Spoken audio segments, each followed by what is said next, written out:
Hi, everybody. Welcome to The Right Side with Doug Billings. Tonight, a big night for us here at The Right Side. We have Kansas State Senator Rob Olson representing Kansas' 23rd District. We're going to talk about the issue of the day, Governor Laura Kelly's shutdown of the economy, and especially the opening of the school year. Tonight, on The Right Side with Doug Billings, Senator Rob Olson.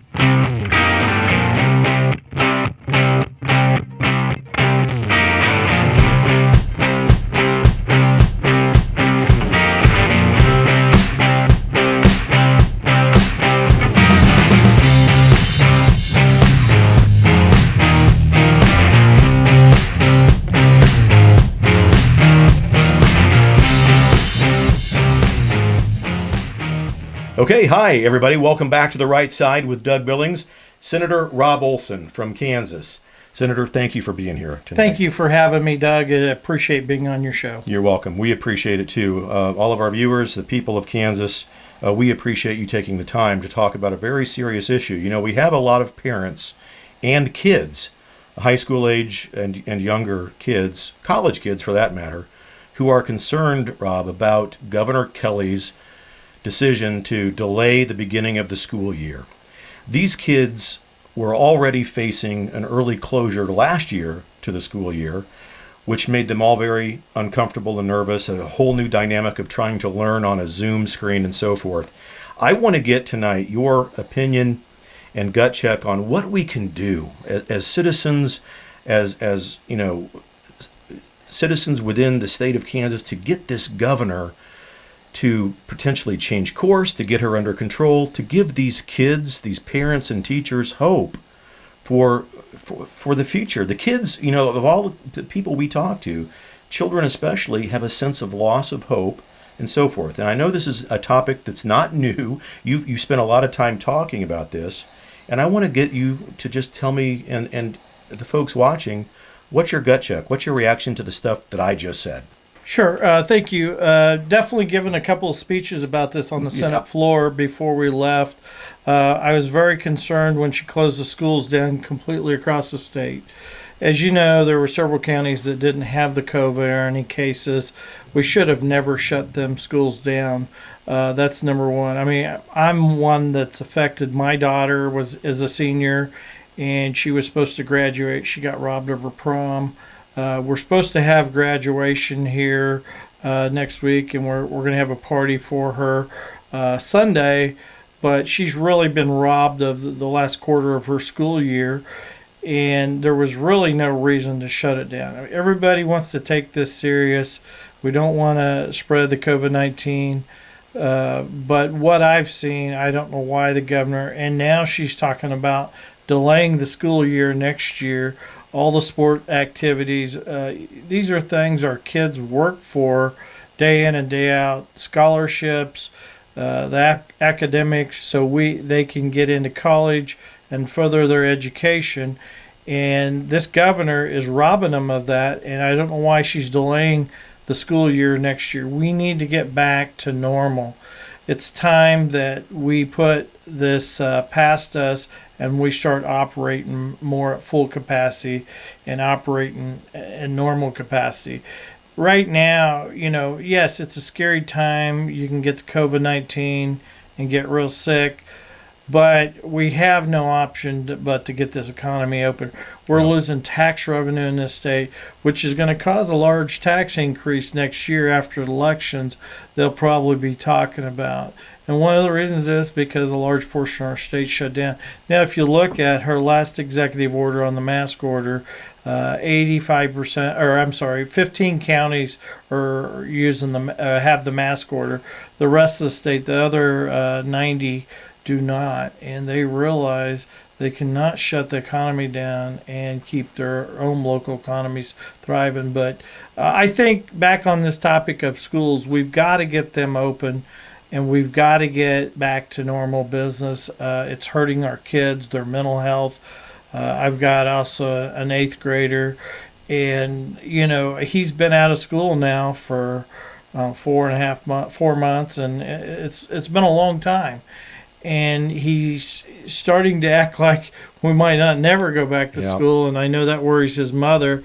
Also, on the Zoom classes, I stated in several speeches that we need to have a plan if we're going to do online learning, and we had no plan. Continuing their grade from the quarter before was not a plan. We've actually did our kids the biggest disservice we could. We gave them no education for the last quarter of the last school year, and it's probably the most inappropriate thing we could have done. Right. I think you mentioned the Zoom, and there are a lot of families in our state, in our district, that simply, they have multiple kids. They can't afford a different computer for every kid to take their different classes at the same time, not to mention the cost of Wi-Fi. And the research is, Zoom is not effective. Children, parents have to balance whether or not, if they're both working, I've got to go to work, I can't leave the kids unattended. The worst thing is to have a middle-aged school kid on the computer during the day unattended, unsupervised. There's a lot of unintended consequences that will happen because of not opening the schools and having the online learning. There is no plan to, if we're going to do it, we need to really sit down and put forth a real plan that has protections, get the kids that we can into school. But I'm really for opening the schools and going back to normal business. I don't see a reason why we can't. Just a few weeks ago, the economy was opening up, starting to flourish again. Things were going good. And then the governor took us a couple steps backwards with the mask order. Mm-hmm. And I'm not afraid to come in contact with anybody. And I've seen a lot of people over this campaign year. I encourage everybody else to not be afraid. We've got to start taking our steps forward to open this economy and get back to normal. It's not good for our mental health.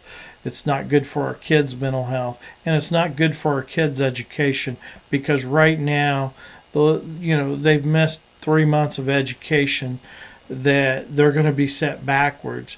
And also all the things they've worked and tried to achieve academically for college, it's going to set them backwards on that pace too. So, and I'll just make a couple of comments. We have a couple of special guests here to get to, but in the initial outbreak of this whole thing, the words flattening the curve was the big mantra. And the flattening of the curve, I think people need to be reminded that flattening of the curve was accomplished, and it was never about reducing COVID numbers, and it wasn't about eliminating COVID numbers. Flattening the curve was put in place to help the overburdensome effects that the healthcare industry might have experienced.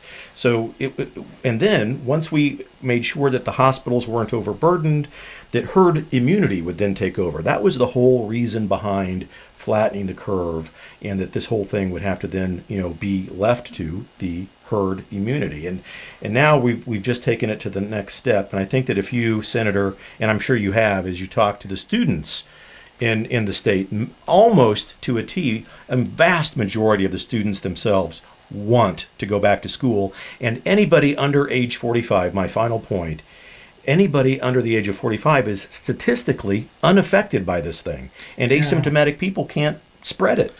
Yeah, and I think that's the thing. We need to focus on more the people that are affected with the COVID-19 and who they're around. We cannot just shut everything down. That's not going to work. And, going back, I'm dealing with this with my daughter, and, everything, she lost her whole senior year, and she'll never be able to get it back. And there's a lot of kids in that same case I've heard from. And, I think this governor is going to probably hear from them in a couple of years. I think they'll be knocking on doors to replace this governor. And I think, there's only a couple ways that we can get back to session. The legislature can, and that's 2/3 majority of the legislature, or the governor call us back. But I would love to go back, and I would love to take these powers away from this governor, because I think she's made some bad choices that's going to harm our state. And I think they're political choices. And, I'm concerned these political choices are going to damage the mental health and set our kids in Kansas back across the country. So I think that's what the voters want to know. And if we can just put the question to you, and there might not be a good answer for this, Senator, but I think that most of the viewers simply want to know, is there anything we can do, in your opinion, to control this governor? And to, I mean, whether it's 2/3, is 2/3 possible? Can we do that? I mean, will that work? What's your opinion? I don't think it's possible. I wish it was. We fought to, try to get the state to get back to the legislature. We were able to do one day on Sunny Die, and we had a marathon almost 24 hours straight. And then we passed a lot of legislation. She vetoed a lot of it. Then she called us back, and we did our job in the special session. But I would love to come back and handle this issue. We should have never shut session down. We should have stayed there and done our job. There's several of us wanted to, and I think as long as the legislature's in session, they can hold her in check.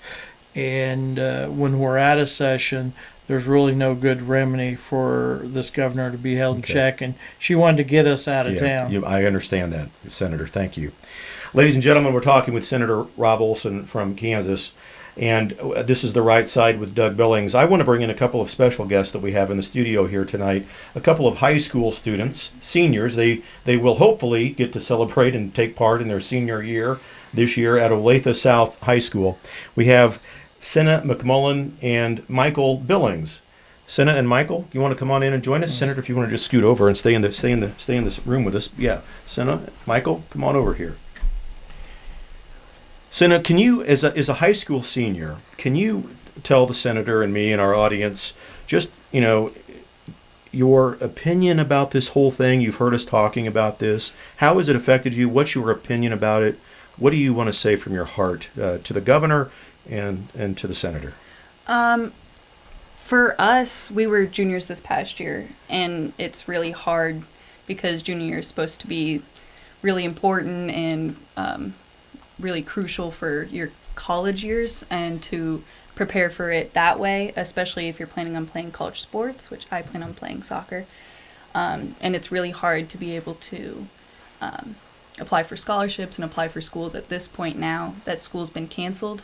And a lot of fourth quarter was supposed to help us with that. And it's really important for spring sport athletes to be able to play. And we haven't been able to do that either. So it's just been difficult trying to get into that and get into the college experience. You bet. Now, you heard me say, I want you to tell me if I was right. Do you think that most high school students want to go back to school? Yes. Well, everyone I've talked to does, and we're really never going to take that for granted again if we ever get to go back. Okay, good. At first when it got canceled, it was a completely different attitude than it was now. We thought we were going back after spring break. Yeah, right. We had that one day before spring break that got canceled, and everyone was like, oh, that's kind of cool, but we're going to get to go back. And now that we're not going back until after Labor Day, everyone's just kind of hoping we do get to go back after Labor Day. Absolutely. Well, the other guest that we have here from Olathe South happens to be a very special guest to me. He happens to be my son, Michael Billings, who is, along with Senna, going to be a senior this year. Senna and Michael have known each other since kindergarten. They've grown up together, and Senna has been a very dear friend to Michael. Michael, I want to know do you want to go back to school? Yes. Do you want to see your friends? I will see my friends. Good, yeah. And you want to see Senna and other friends when you go to school every day? Mm-hmm. Yeah. What do you like about school? I think I miss my friends in school. I miss my teacher, and I got my new job, and I will visit at all my old job from me, my parents, and my parent tour. She's going to take me for PE, play basketball, something. So you're gonna see your friends. You want to see your para again, and you want to go back to your job at school that you did, and also play basketball. Okay, good. Senator, why don't you step in here again? Just when Senna, is that right? Senna. Senna when you said what you said, it made me think of something. And, you know, that's what the whole thing's been about is we don't know because they're treating us like little kids. They're not telling us, they don't have a plan. And they're not telling us, you know, is it going to be after Labor Day? Is it, you know, when is it really? And that's the real question mark, you know, and if it's going to be after Labor Day, can they really give us a real reason why that's the day that's, you know, and so I don't know, just me as a parent, I'm concerned that there's no plan and it's just totally politically motivated. You know, why Labor Day? Why did you pick that? But to me, it just seems like this governor has no plan to get the state reopened, and she doesn't care.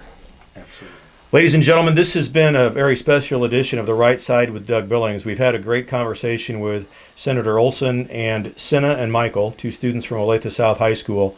I want to give the senator just a couple of minutes to close us out here tonight, to talk to the citizens in his district in Kansas, to talk really to the entire state, and in fact, I think to the entire nation tonight, as to his opinion and his general message to us during this uncertain time, but a time where I think clearly we need to begin to get back to normal.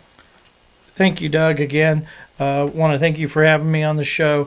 First thing I'd like to say is go back and look at when we were in session, the debates on the Senate floor. Repeatedly, I've debated this governor about reopening the state, getting back to normal, why she's doing things. The state should never have been completely closed down at the worst. It should have been only more targeted where the problems were. I'm up for re-election this year, and so I can't debate and try to get this state open when I get back next year if I'm not there. So I'm asking for everybody to come out and support me.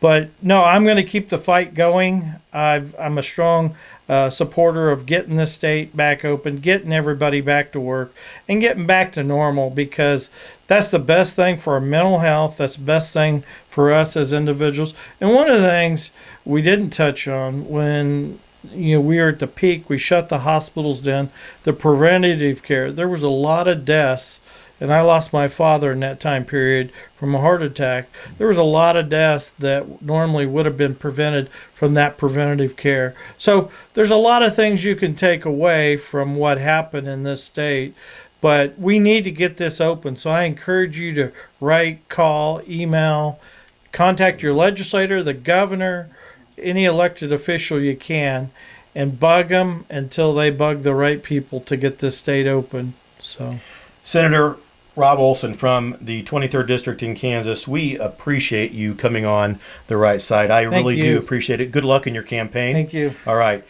From all of us here at The Right Side, thanks for watching, and make sure that you subscribe to us on all of the major podcast platforms in the country. We are on all of them. And jump over to YouTube where you can see this video, and make sure that you subscribe to the channel and click on that like button as well.